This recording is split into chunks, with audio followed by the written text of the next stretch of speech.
thrilled to have all of you here for this conversation today on ICF San Antonio's Coach Connect. And you're in for a real treat to hear from Dr. Melissa Mahan.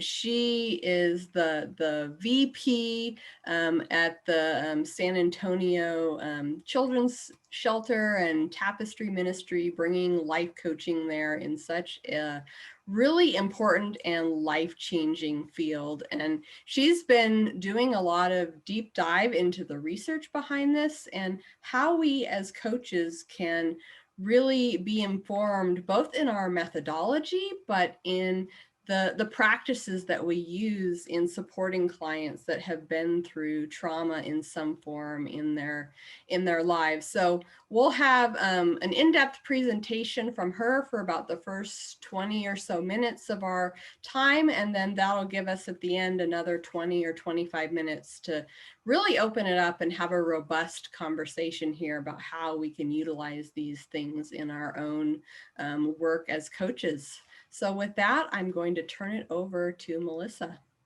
All right. Thank you so much. Well, welcome. Again, like they were saying, this is going to be just a conversation. And I wanted to start the conversation with really a little bit about a kind of just a presentation on really about trauma and what that means. So I'm going to share my screen. I am not the best tech person. So hopefully I get this right and we don't have any issues. And then they'll let me know if for some reason the PowerPoint doesn't work quite right. So, all right. So everyone can see the screen? Okay, Looks perfect. great. All right, awesome. So again, we're talking about trauma-informed coaching. And before we can really get to trauma-informed coaching, we really need to talk a little bit about what it really means to have trauma. And so this is kind of what I was looking at today is we're going to talk a little bit about trauma, what that means.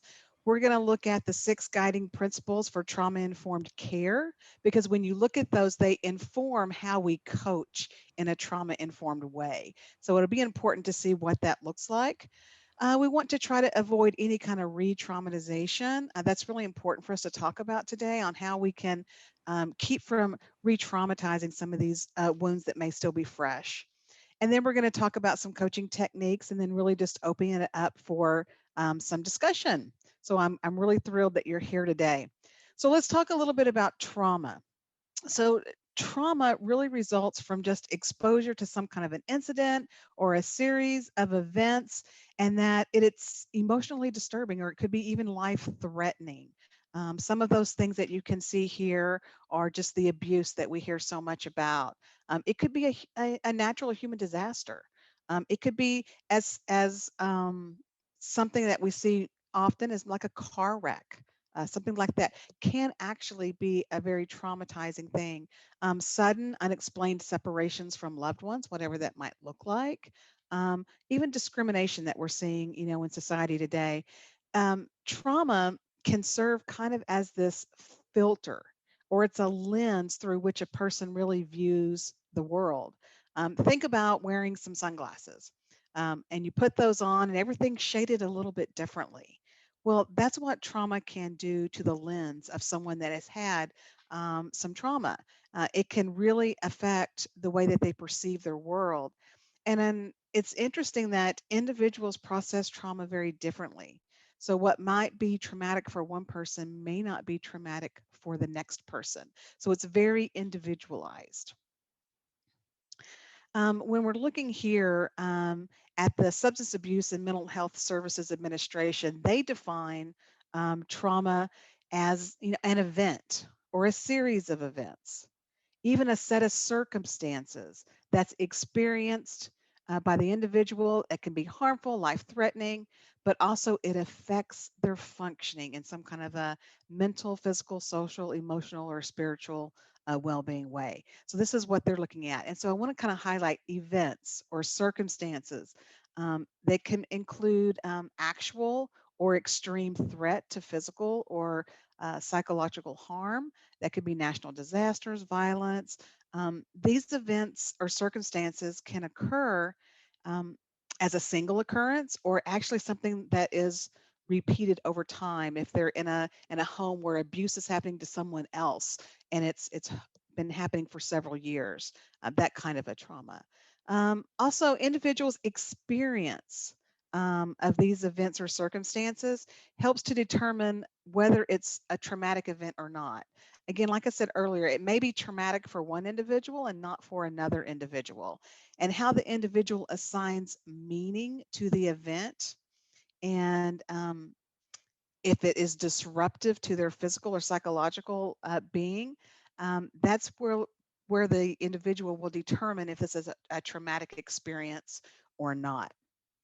And then the long term, long lasting adverse effects of an event are just a critical component to trauma. These adverse effects can occur immediately, or they actually may have a delayed onset. The effects may be short term, or they also could be long term. So, those are those three main components that they see when they talk about trauma: is the event, how they experience it, and then the effect that comes from it. So there's some different types of trauma.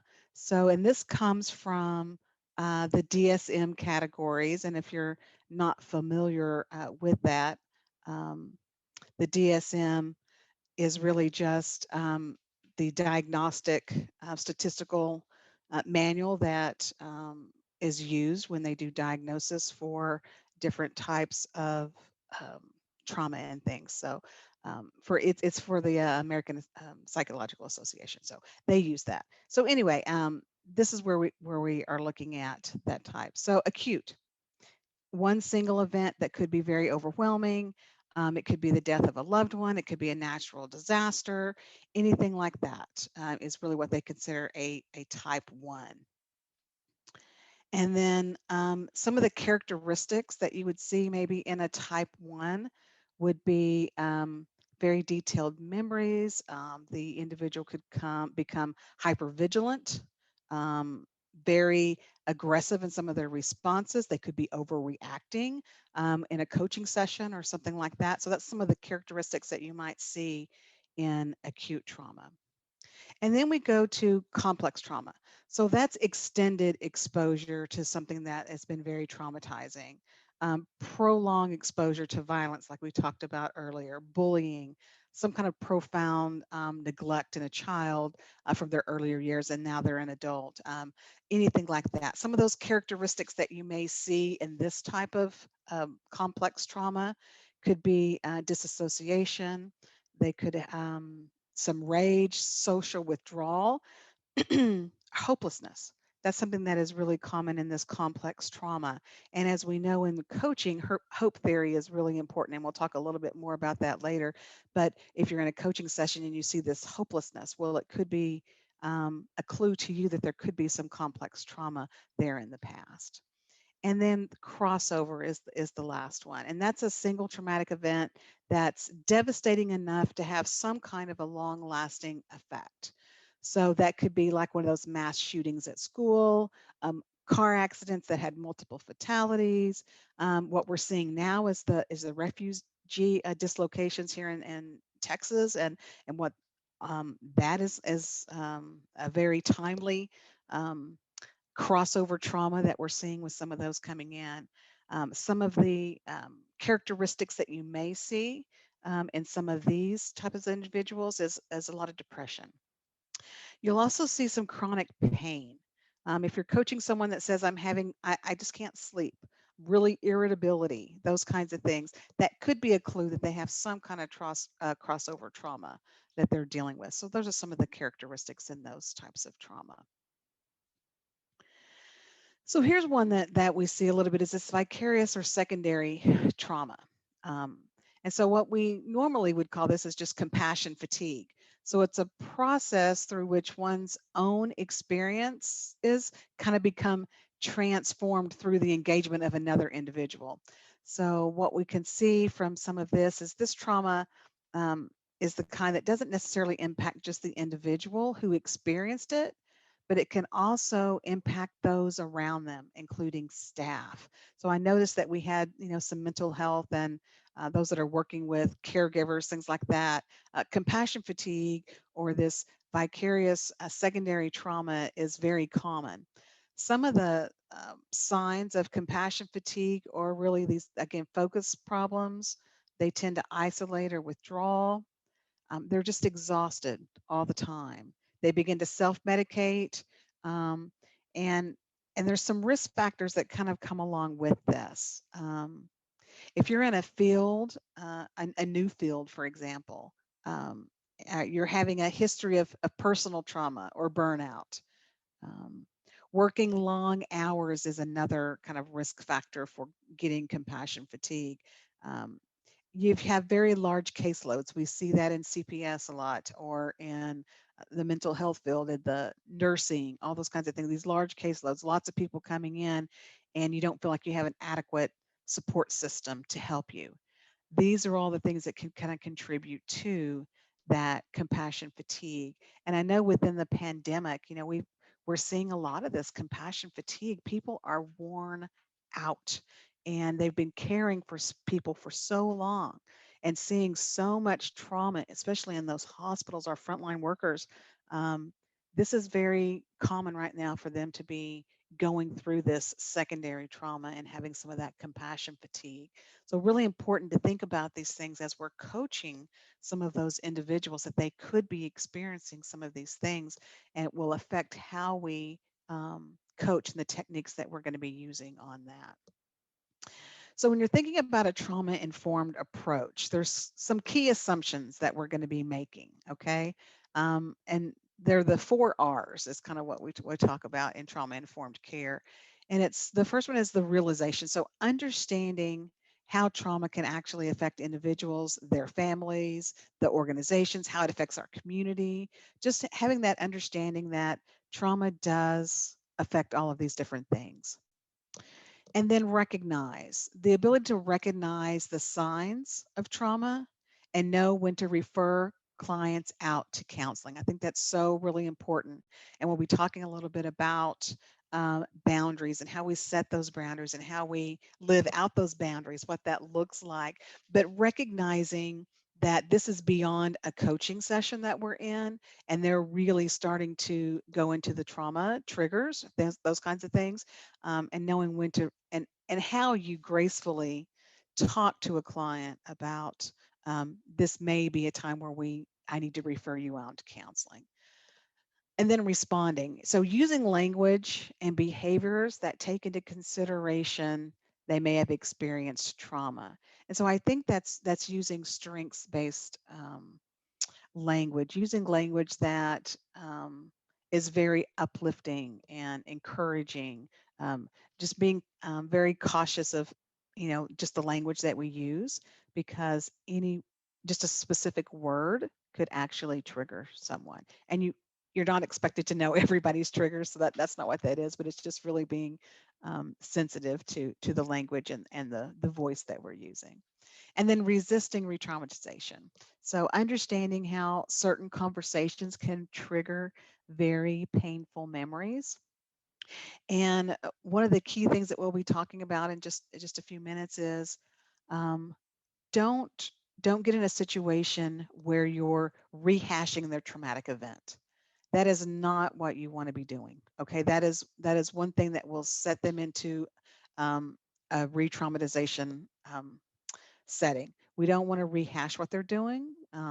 Again, we'll talk a little bit about that, but we will, y- I think it's acknowledging it, but moving past it, or pausing and letting them process is another technique that we'll talk about in just a little bit. But understanding just how these conversations can move in a spot where you never dreamed it would trigger something. And so just how do we respond with that? And so we want to make sure that we're not re-traumatizing the individual that we're talking with. So there's 6 guiding principles in trauma-informed care and coaching. They very much align with our ICF coaching core competencies, the core competencies that all the coaches that are certified anyway within ICF adhere to. But the first one is safety.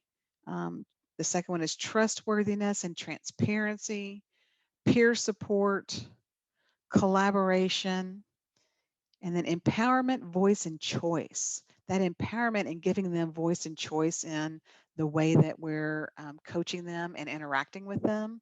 And then lastly, the cultural, historical, and gender issues. If you're doing research in this area, the first five have been around for quite a while. This second one was added in a few years back because of just all the issues that have been kind of going on. And what they found is if you're really doing a trauma informed approach, all six of these areas are really, really important. So we're going to look at each one of these, and I'm talk to you a little bit about kind of the context within coaching and what that might look like. So safety, really being mindful of creating that safe space to share and dialogue. But also thinking about that physical setting is safe, and those interpersonal interactions promote that sense of safety. In a meeting, so for example, in a meeting, being sensitive to the client if they can't meet in a certain space because maybe that coffee shop was where they had a traumatic event, whatever it is, being very cognizant of no, I can't meet there, honoring those kinds of wishes. Um, Maybe they don't want to be alone in an office setting with you. That could have been an area where they had a very traumatic experience. So just being very understanding of those kinds of things. And this is the area, as a coach, it really relates to those professional standards that we've talked about, the coaching agreement, how you show up, your presence in coaching, and then really just that, effective communication. But making sure to discuss the professional standards and the coaching agreement in detail at the beginning of, your interaction with your client has never been more important than it is now when you're talking about someone that could have been in trauma, because those agreements and things are what will help you if a trigger arises. Because what you'll do is you'll go back to your coaching agreements and your professional standards and how coaching is different than counseling, et cetera. So when there's a triggered situation, you want to make sure that you come back to those. Trustworthiness and transparency. Coaches conduct themselves with transparency with the goal of building and maintaining trust with their clients. This is really a standard that every coach, I think, adheres to. And again, there's a lot of core competencies around that: the effective communication, designing your actions, managing accountability. For those who've experienced trauma, consistency is so incredibly important. Even if the client may not be consistent, the coach needs to be very consistent because it brings calm and it brings trust to the relationship. Being very clear on action steps and accountability. So you may see some inconsistencies with someone that has dealt with a lot of trauma in the past, and we acknowledge that, but we as coaches must be very consistent. So if we say we're going to be meeting at a specific time, we meet at that specific time. Consistency, consistency. And I think you'll see some huge benefits from that if you're working with someone that has some trauma. The next one is peer support. So peer support is a really key vehicle for establishing that scaffolding support that is needed to promote the hope theory and also just a thriving life. As a coach, we know clients have what they need inside to get where they need to be, right? And we're helping draw that out with our curious questions. But I want to say when you have curious questions, um, understand that curious questions around who they have to support or where they can find help in any given situation is really key. We want to use these principles in our current coaching, but as you can see, these are really areas that are heightened if trauma is involved. It's a best practice, of course, to use these heightened skills in every interaction we have with every client, but you can see how it really does play a bigger role if they've had some type of trauma in the past. One of the other things when I think about peer support is, I see this in building resiliency with a client. Someone that's had trauma has some resiliency in them. Sometimes they just can't see it. And in my coaching practice, I use a resiliency house, so it looks like a house. And you know, the foundation of that house is, where is their support? Where's their support system? And so when thinking about support and those that have had some kind of trauma in the past, really important that as you're working with your clients on resiliency, on hope for the future, those kinds of things, that really that accountability support structure is really in place. So really key. Collaboration. It's really important on partnering and leveraging the power differences between the client and the coaches. So demonstrating that trust and shared power in the process. Again, we see this in our coaching competencies a lot when we're establishing trust, we're managing our accountability. But power is huge if trauma is involved, because traumatic events, just by the nature of them, set up a power differential, where a person, an entity, something, whatever happened, whether it's an individual event or a force of nature, something has had power over that person in the past. And so it elicits some of those questions that a client may be asking: why did this happen to me? Why is this going on? And so feelings of guilt and shame, humiliation, all those things could be present. And so, again, as a coach, designing that alliance and being intentional and clear on professional boundaries is going to be really, really important as you're setting that up in the beginning, so that if something is triggered, and there's power at play, you'll actually be able to refer back to those. So that will be important. And then empowerment, voice, and choice. So, clients experience choice, and recognize that their experience is unique and requires this individual approach. So, as we know, all of our clients are very different, and we treat them individually. But this actually builds on the self worth of the client, rather than really focusing on anything that could have happened in the past. And so, we really, again, go with this strengths mindset, remembering that we're coaching the client, not the problem. We're not coaching the trauma, we're coaching the client. And the client has choice in the process. And we're going to continue to, again, adhere to our professional coaching standards and giving that client choice. If they get into a spot where they're not comfortable, we're going to pause and we're going to let them decide on where they're going to go. Again, designing those powerful action steps, and facilitating the learning around this. Understanding what are they learning by this, and giving them that choice on what they want to learn from the process, and kind of helping walk them through. Again, we're not going to revisit a lot of the trauma. We're just going to acknowledge it and then think about how do we move forward, and keeping them going that direction. And then cultural, historical, and just gender issues. You know, Offering kind of gender responsive coaching, it leverages the value of the traditional cultural connections. So, and I think about traditional cultural um, connections that each one of us have. It's very powerful to connect and tap into those. So we don't judge it, we just acknowledge it. So for example, I have a Native American culture in me. It's very big in symbolism and things like that. But also, I was raised in a military family. I'm the spouse of a distinguished veteran. And so that military culture is also embedded within me as well. And that's honor, respect, duty, those kinds of things are values within me that I bring to the table in a coaching session. And so just understanding the different kinds of cultural and historical things that make up this person is very important when you're thinking about this holistic approach, because really what you're doing, this is a holistic approach to coaching, and understanding the principles of trauma informed care um, helps facilitate just a better process when you're looking at this. So that's one of the things that I think about with this one. And so now we're going to kind of move into triggers. triggers.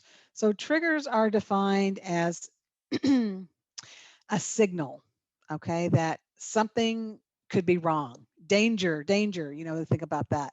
And it's based on this historical traumatic experiences that they've had. And it really leads to this, survival mode, um, fight, flight, or freeze. And that's really what's coming in with this. It's the client's perception of what they are experiencing. It's this mind body connection, and it can be anything that can trigger them. It can be a sight, it can be a sound, a smell, a word, a body language that you use. It could be anything. For example, this may sound interesting or kind of crazy, but um, triggers can come from almost anywhere. So being sensitive to that is really important. If you're in a Zoom meeting, and some of you were waiting to be let into this Zoom room, um, if you wait too long, it actually could possibly trigger feelings of seclusion, neglect, if you had any kind of trauma in that way in the past. And so being cognizant of those kinds of things. What I learned really early on when I'm working with youth, if we're one-on-one, together, not necessarily over Zoom, and I happen to touch their shoulder, okay, that could actually trigger some abuse they had in the past. Very, I didn't think anything about it kind of thing, but anything like that, body language, touch, those kinds of things can trigger. Um, even just smells can trigger. If you're by a restaurant, um, a smell that they have during your session could trigger an experience that they had. So, and then I just want to go over some statistics with you really quickly, just so you can see really the vastness of this. 70% of all adults in the United States have experienced some type of a traumatic event at least once in their life. Okay, that's 223 million people in the United States. And up to 20% of these individuals will actually go on and develop PTSD, post traumatic stress disorder. And that's 44.7 million people. Also, this is another interesting statistic that I found was an estimated 1 out of every 9 women develop PTSD, making them twice as likely as men to have PTSD. So I think that was really interesting. And I share these stats because it's important to note that the likelihood of you coaching someone that has had some kind of trauma is pretty high statistics. And so I think they're alarming statistics, but also they're good for you to know so that when you see some of the behaviors kind of coming out in a coaching session, you'll know to be very sensitive to those kinds of things. And then we're going to talk a little bit about re-traumatization. Again, there's a lot of research out about this, but this occurs when the person re-experiences this previous traumatic event, um, either consciously or unconsciously. It can be caused by stressors, the environment. Again, it can have any kind of trigger that can get them in there, and it will mimic this previous traumatic event that they had. Um, so attempting to avoid traumatization should really be our goal. Again, here's some tips that I want to give you for avoiding this. Um, remember that trauma triggers are unavoidable at times. So it's you can't think that, oh my gosh, I shouldn't have said that. You probably would never know. Okay, it's important to understand that sometimes, you know, even our best intentions, there can be a trigger that has comes up. It's important to emphasize with the client and communicate that their trigger response is valid. So we don't want to say that's not really a trigger. We don't know, right? And so we want to make sure that we just validate their experience. We validate what they're feeling, but don't internalize this as failure on your part. I think that's really critical. You cannot be expected to know every person's trigger. Okay, you cannot be expected to know that. And so don't take it as it's something you did wrong. Um, and sometimes clients don't even know what their triggers are till it gets triggered, right? So what I would suggest in this is never ask them to rehash their past trauma. Clients with trauma have told their story so many times, and every time they tell it, it has the potential to re-traumatize them. Um, and even in a client situation where they go, well, let me just tell you what happened. Well, this is where you got to set clear boundaries on, we're not going to rehash your, we're not going to talk about the trauma piece of it. We're going to talk about, moving forward and past it. Okay.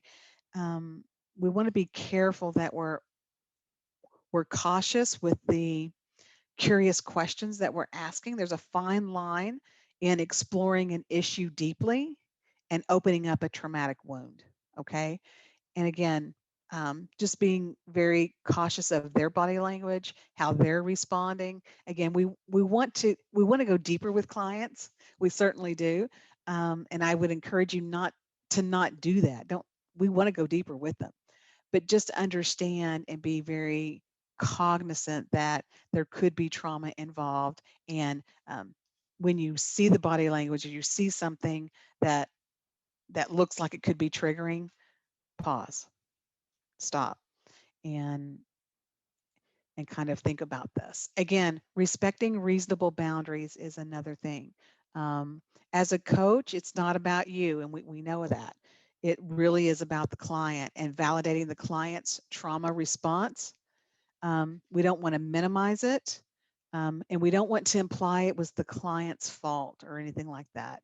Again, we want to pause. We want to listen more than we speak. We want to give space. Um, and, we want to make sure that unless there's an urgent medical attention that's needed, and I've been in that situation before, we want to give them space to process. Okay. Because that's the power of the pause, right? We've been taught that in our coaching. And so we want to make sure that we just pause, let them do what they need to do, and then move forward. And we may need to reschedule, whatever it is, it's choice. So again, it's about empowerment and in choice for the client. We want to make sure that they have the choice to do what they need to do in this process. But after the triggers passed, talk about the value of a professional trained therapist in trauma response, and reiterate that it's not the role of the coach to explore the trauma with them, but it's more about moving past the trauma is what the coach is really to do. Again, validate and redirect should that happen to you. Okay. And just keeping those clear boundaries. And then, you know, and I will tell you, I'm going to go back to that slide one more time because I told you I had experienced this. If you don't need urgent medical attention, I was in a coaching session where someone told me they were going to self-harm and they were going to do it right then.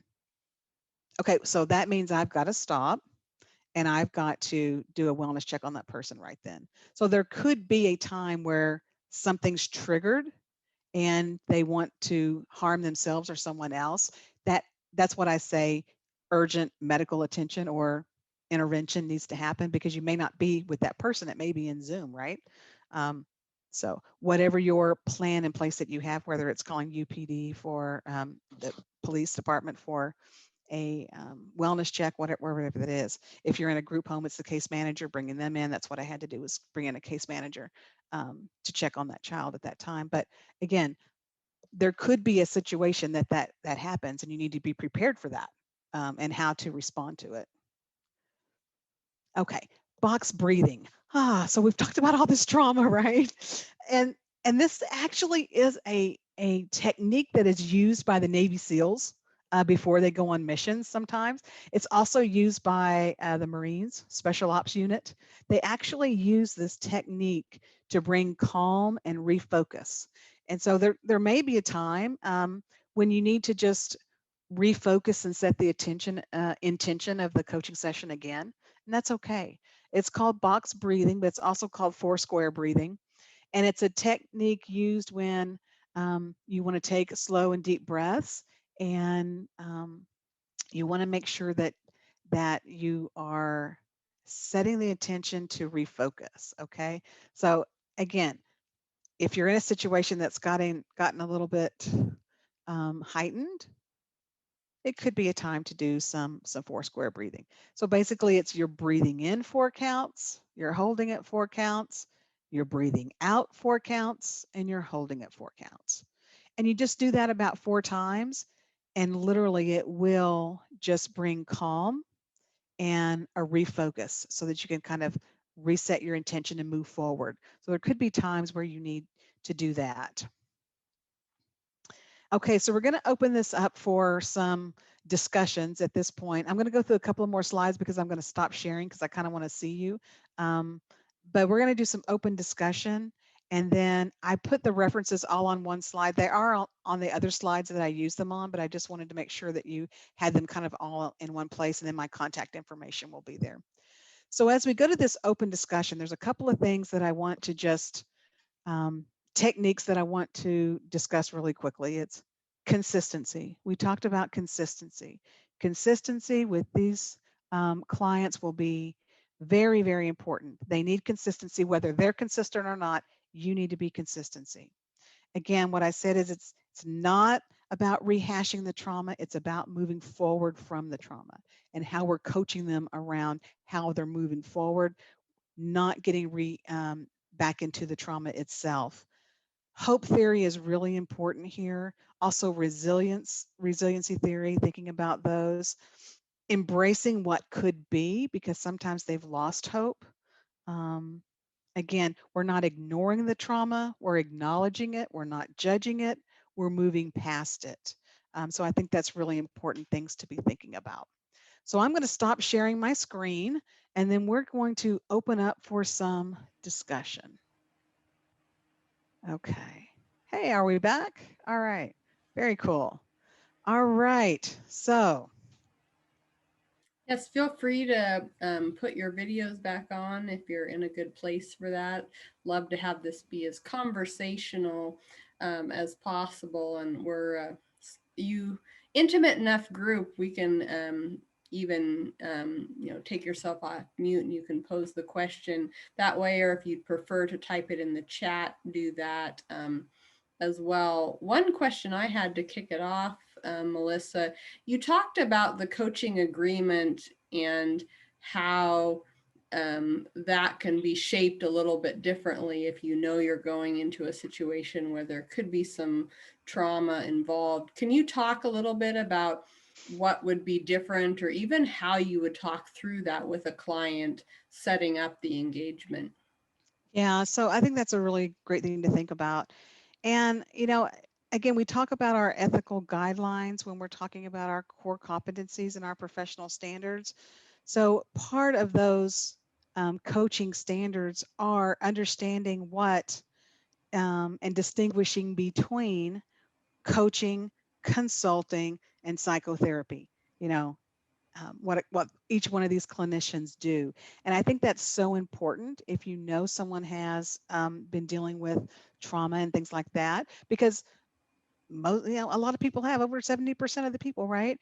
And they've been in so much therapy that they really don't want any more therapy, actually, is what I have found. They've been what I call therapized to death or whatever. Hey, I can say that because I'm married to a therapist, okay? But what I'm saying is they're really not looking for more therapy. They really are looking for coaching and getting past the issue. And so I think that's when you're talking about those professional standards, making sure that you really are communicating clearly the distinctions between those. And then the other thing is when you're setting up kind of your coaching agreement, um, talking about the parameters around what you'll be talking about and coaching around. I think that's really specific. So you're thinking typically we're just talking about fees and what we're going to be doing, but really you're talking a little bit more about the parameters by which we're going to be coaching. We're not going to be diving into the trauma. We're going to be talking about moving past the trauma, right? And we're going to be coaching around your resiliency and your goals, or whatever they want to be coached around. So does that kind of make sense on how those are the couple of the things that you really, again, we may, I don't want to say brush over in a normal session, but things that you really want to make sure you are emphasizing when you're setting up that agreement and relationship in the beginning. clarity is so important from the very Yes, beginning of the absolutely. process. Saves Yes, much heartache down the road. What other absolutely. questions came to mind for people? I have a question. First of all, your presentation was absolutely amazing. Thank you so much Oh, for that. thank you. As you were reviewing the different types of trauma, I've been in mental health and substance abuse for about a decade. What I find is that sometimes people don't even understand that they've encountered trauma or that they're having a trauma response because it was maybe a normal part of their life. And so my question is, if somebody shows up to a session and we're seeing trauma responses or we're hearing trauma and maybe they haven't ever been treated, how would you approach the client so that you could introduce what you're seeing, and then also refer them to somebody that could benefit them because maybe they haven't been therapized to death yet? You're right. Right. Yeah. Yeah. So that's funny. I know.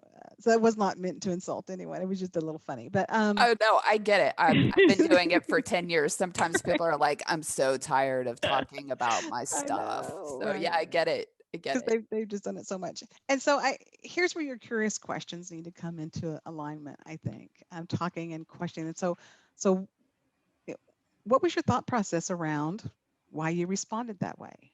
Um, and getting them to think more about whatever it could be that it was when you're like, if you were in a perfect world, what would this look like? So let's say they're accustomed to yelling and arguing and all those kinds of things. I mean, that's just the norm for me, whatever. What would you want it to be? And so really redirecting them to really what they would like to see, what they want to see, um, what that what that their hope for what it could be, I guess, is giving them what could be. And then again, when they bring up, well, I guess I've just always had this, I've always been around that. I've had these traumatic events. And then they may say something like, I was abused when okay. So once they say it's out there, so I've been abused or I was raped when I was 5 or whatever that could be, um, that's when you have to talk about the boundaries. And that's when you come back to, that sounds like a very, very traumatic event for you. I'm so sorry you had to deal with that. Um, and then what I would gently go into is, what we do in coaching is this, but what you do with a therapist is this, and show really distinguishing between the two and make a suggestion that, if you haven't been able to process that, it might benefit you. Do you think that would benefit you to actually talk to a therapist about that? Because that's not my role. So again, you're continuing to clarify your role and continuing to offer them a resource beyond what you can do. I think that's really so important to do that. But you kind of come around some of these things like you just talked about. They may not have ever even processed it or done anything, and they may have repressed the memory. So that, and then you're in a coaching session and it comes back, oh my gosh, that guy or gal or whatever did that to me when I was, 10. Okay, so now it's out there, right? And so now we're going to coach around it. We're not going to coach what this happened there. We're going to coach around it. And so talk to them a little bit about what, you know, um, just let them, usually pausing and letting them process it, because when it just comes out, they don't know what to do with it, right? They don't know what to do with what I just said. What did I just, oh my gosh, I can't believe I just said that. And so we let them process it. We don't judge it. We go, sounds like a normal response to me. And I'm sorry you had to deal with that. And so let me tell you a little bit what we do in coaching, and then what we do, someone does in a counseling or therapy session. And again, referring them to where they need to be, and not necessarily, again, you don't want to coach the trauma. You want to coach the client and coach them to where they need to be. Does that make sense? Yeah, absolutely. Yeah, that was perfect. Thank you. Yeah. If I could follow up on that, Melissa. So let's say the client's been therapized, trauma is on the table. Is it simply coach them as you would any other client into, well, what would you love to do? Or, I mean, I would think about, and maybe this is coaching the trauma, what did you learn about yourself from that? Maybe getting into the resilience thing. So for me, I've always been confused about, do you mention the trauma at all? Do you just not? How do you get them to, as you said, move beyond? What are some of the techniques? How exactly do you do that? Is there space for them to vent feelings, not only the present feelings, but feelings around the trauma without getting into the actual action that happened? So Right. it's that dance that I'm confused about. Yes, and it is a dance. So we're thinking about that dance. And I don't know that there is any one right way to do this. Okay. So it depends on the individual that you're coaching. Again, it's all about choice and empowerment, right? And so if they, anyone can vent. So we've all been in a coaching session where they've just kind of had to vent and just vomit it out, right? They've just kind of vomited it out. Okay. So what did you learn about yourself in that process and move forward? And what do you want to do with that? So it's their choice on what they want to do with that, right? And if they want to explore their trauma, then what we're going to do is we're going to have them explore that with a therapist, because that's not what we do, right? We want to make sure we keep our clear boundaries. But what did you learn about yourself? Well, you learned that I'm more resilient than I thought. So it's great. Let's talk about your resiliency and how you're using that. So again, take some of the key words that they're saying that they've learned about themselves and building on that, and leaving the trauma piece to the side. Again, you don't want to ignore the elephant in the room. I don't think that benefits anyone. Acknowledge it. I'm sorry, validate it, that happened, but then try to move them past it, on how to, you know, what do you want to do with that? What do you want to do with those feelings? What do you want to, however it is, and whatever you're coaching them around, go back to the original agreement on what we're really coaching about. And does that still benefit you now? So now that we've gone this far in our coaching session, kind of revisit the agenda and kind of where you started the coaching agreement, and is it still in alignment? Because sometimes it's not, and you need to do a new agreement, right? You kind of need to revamp the one that you started with, because things come out in coaching sessions that it goes in a way sometimes we never determined that it would go. I never thought I would be talking about X, Y, or Z in this coaching session, but that's what happens. And so you want to make sure that, again, they're still in the driver's seat and that they're getting what they need out of the coaching session. So now that we've kind of explored this new topic, where do you want to go with that? What do you want to, and how does that relate back to what we originally were talking about? So making sure that they're in alignment and congruency. But I don't think it's, you have to avoid what they say. No, acknowledge it. It's okay to ask what you learned from that process or that event.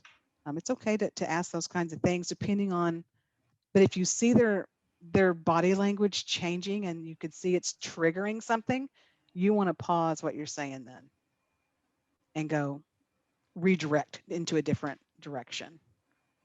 And ask them permission, it sounds like this is a topic that's triggering some emotion in you. I don't want to re-traumatize anything that's happening. So how would you like us to move forward on this? Again, so just kind of giving them choice, giving them the driver's seat again. It's about that empowerment, sharing the power with them, because they've typically in a traumatic situation, they don't have power in that situation. And so we want to make sure they continue to have the power for that, if that makes sense. Good questions. It's not easy. I'm not saying it's easy. You mentioned both hope theory and resiliency theory. Mhm. A, could you tell a little more about those? And then B, what specifically do you do that brings them into the conversation? Yeah. So when you have someone that's been in a lot of trauma, sometimes they don't see the hope and the way out. And so they get stuck, right? So we coach people that are stuck a lot of times, right? They're stuck. They're either stuck because of a traumatic situation, or something has happened to cause these people to get stuck. And that's where I bring in the hope theory pieces of it. Do you have hope for a better future? It's really bringing what could be, trying to bring in, showing them that there is hope at the, and light at the end of the tunnel. There is hope past this, right? And asking those questions that feed into that, right? What do you, what are, what are you passionate about? What do you hope you could do if you could do anything in the, so asking them those questions that feed into their hope, because without hope, they're not going to move forward and they're not going to get unstuck. Because If I don't have any hope that there's going to be any change, then I'm just in this cycle. And so that's where I think hope theory is so really important, is showing them what could be, or helping them realize what could be. We're not showing them anything, but helping them realize what could be. So that's where I come into the hope theory, and really looking at those kinds of questions around what they envision their future, what they envision could be. I think that's really important. And then So in some resilient. ways, you're Mhm. talking about challenging the limiting belief. Yes. Just Mhm. because that's happened in the past, why does Yep. that have to be true in the future or Yeah. true now? Absolutely. Yeah. Okay. Because they have limiting beliefs around this. Absolutely. They could very well, which builds into the resiliency. So when I think about limiting beliefs, I think about resiliency as well. And how do you help them build resiliency? So part of building resiliency is knowing the purpose behind it, but also having clarity of the vision. Clarity. Oh, okay, I do see there is hope at the end of the tunnel. So you have to have clarity of purpose in order to build resiliency. And I'm happy to share some of those resources with you as well. Just reach out to me. I've got, again, I build a little house, and the foundation really is their support system, but the door walking in is their ownership. So their ownership to the resiliency piece. And then when you're looking at the windows, it's the lens that they use looking out. And I think about optimism and perseverance.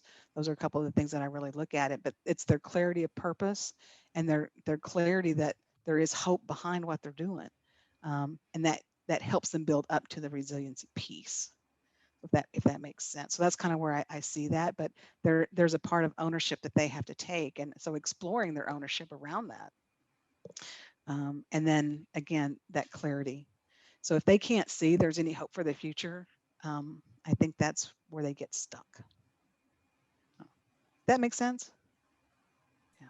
Absolutely. And also, Chris, I saw you drop something in the chat around it, and I will reach out to you, Dr. Mahan. I have Oh, some yes. other Please. I hope questions. so. Yeah, Yeah. that'd be great. Sure, this has been such a rich conversation, and just given the context of where our culture is, it seems like we could, as coaches, really collaborate in a more extensive way than we even have time for in this conversation. So would there be interest in setting up another roundtable at some point around this topic, and we could talk more specifically about methodologies and Yeah.